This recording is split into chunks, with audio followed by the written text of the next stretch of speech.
mentioned sugar. Probably the most common question that we get asked by patients is like, what about a no sugar diet? I read that sugar increases cancer. How do you respond to that question? Yeah, so the problem with this narrative around sugar is twofold. One is that when we think about sugar, a lot of patients confuse overall carbohydrates with refined sugar and club them all together.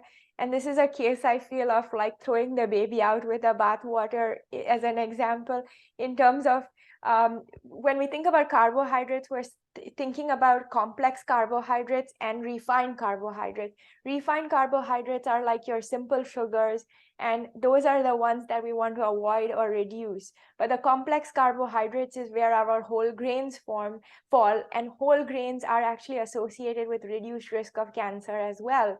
And so we want to increase our whole grain consumption because whole grains have fiber, vitamins, minerals, other nutrients, but we want to limit our consumption of refined grains like white bread, white rice, cakes, sugary cookies, all of those things.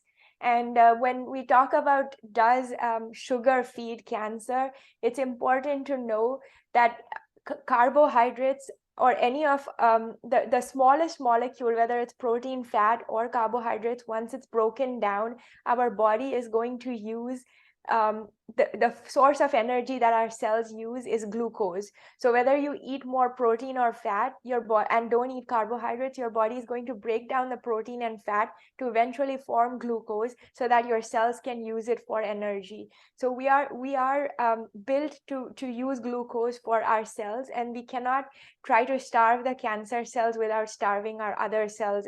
We need to be feeding the rest of our body too. And so with that in mind, I think that it's important to not restrict carbohydrates because carbohydrates are part of a healthful diet, but consider limiting refined carbohydrates.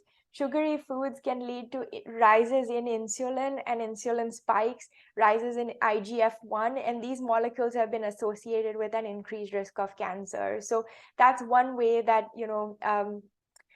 sugary foods may increase the risk, but not all carbohydrates are bad.